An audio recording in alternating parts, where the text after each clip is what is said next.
Exultet iam angelica turba celorum, exultet... Se celebraba en Jerusalén la fiesta de la dedicación del templo. Era invierno y Jesús se paseaba en el templo por el pórtico de Salomón. Los judíos, rodeándolo, le preguntaban: ¿hasta cuándo nos vas a tener en suspenso? Si tú eres el Mesías, dínoslo francamente. Jesús les respondió: os lo he dicho y no creéis. Las obras que yo hago en nombre de mi Padre, esas dan testimonio de mí. Pero vosotros no creéis porque no sois de mis ovejas. Mis ovejas escuchan mi voz y yo las conozco y ellas me siguen y yo les doy la vida eterna. No perecerán para siempre y nadie las arrebatará de mi mano. Lo que mi Padre me ha dado es más que todas las cosas y nadie puede arrebatar nada de la mano de mi Padre. Yo y el Padre somos uno. Palabra del Señor. Continuamos hoy meditando este Evangelio de San Juan. Ya hemos escuchado los días anteriores en el cual el Señor se presenta a sí mismo con la imagen del buen pastor. También hemos visto en otros días que junto a esa imagen emplea otra, la de la puerta del redil, por la cual tienen que entrar y salir las ovejas. Bien, es decir, Cristo y solo Cristo es el buen pastor. Nadie en la Iglesia, por lo tanto, puede atribuirse el poder de estar por encima de Cristo, de corregir a Cristo, de interpretar a Cristo en contra del propio Cristo. Una cosa es adaptar continuamente el mensaje necesario para que no quede anticuado, y otra cosa es traicionar ese mensaje con una adaptación que lleve a decir lo contrario de lo que el mensaje dice, de lo que quería decir y dijo de verdad Jesús. Quizá en este Evangelio de hoy, aunque ya también lo hemos meditado, lo más novedoso está en esa imagen de que sus ovejas escuchan su voz y no van a ser engañadas por la voz de los extraños. Las ovejas identifican la voz de su pastor, del buen pastor, que es el que las cuida. Esto me lleva a mí a pensar si de verdad las ovejas hoy están identificando la voz de Jesús, la voz del buen pastor, y no se están dejando confundir por otras voces.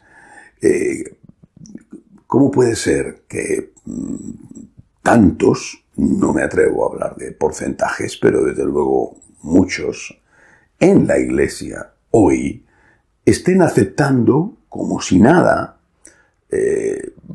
interpretaciones del Evangelio contrarias a lo que dice el propio Evangelio y a lo que la Iglesia ha estado enseñando hasta hace muy poco? Se dice, los historiadores emplean esta frase para hablar de lo que ocurrió en Inglaterra cuando Enrique VIII se separó de la Iglesia católica y se autoproclamó jefe, líder de la Iglesia anglicana que él creó, porque el Papa no le había dado la nulidad matrimonial de su legítima mujer, Catalina de Aragón, y él quería casarse con una señora, una dama de la corte, Ana Bolena. Él proclama la ruptura con Roma y se proclama a sí mismo líder de la Iglesia inglesa, en la Iglesia anglicana. Bien, y se dice, los historiadores dicen, que Inglaterra se acostó católica y se levantó protestante. Muy pocos obispos, entre ellos San Juan Fisher, y pocas personalidades, entre ellas sin duda Santo Tomás Moro, y pocos religiosos, entre ellos desde luego los cartujos que fueron ahorcados y abiertos en canal para que como una tortura espantosa sirvieran de ejemplo. Muy pocas personas, aunque sí hubo una minoría, se mantuvieron fieles a la fe católica. La Inglaterra católica pasó a ser Inglaterra protestante sin mayores problemas. Y yo me pregunto, ¿puede estar pasando eso hoy o puede pasar eso en la Iglesia católica en algún momento en el futuro? No sabemos escuchar la voz del pastor. la voz de Jesús. Es posible que lo que nos han enseñado durante 2000 años, aunque ninguno tiene 2000 años, pero lo que nos han enseñado en nuestra vida y lo que hemos creído y lo que hemos amado, de repente lo olvidemos y asumamos otras doctrinas sin ningún problema. Yo me pregunto, los que aplaudían y vitoreaban entusiásticamente a San Juan Pablo II, ¿lo han olvidado? Todas las enseñanzas, el ejemplo, realmente ese seguimiento que atraía el Papa Juan Pablo II, todo eso ha desaparecido. Las mismas personas del Hosanna han pasado al olvido o incluso al crucifícale.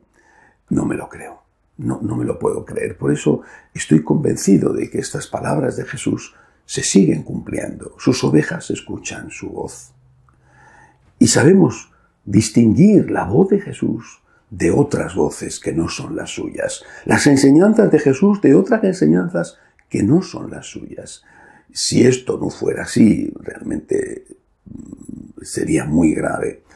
Y yo rezo y confío para que cada uno de nosotros no olvide que esas enseñanzas de Jesús son las que debemos seguir y que es nuestro Señor Jesucristo, nuestro único Dios, el Dios hecho hombre, es nuestro Señor Jesucristo, nuestro único Maestro, y es nuestro Señor Jesucristo el único Salvador, porque Él fue el que derramó su sangre, una sangre humana, pero a la vez de una persona divina, por nosotros.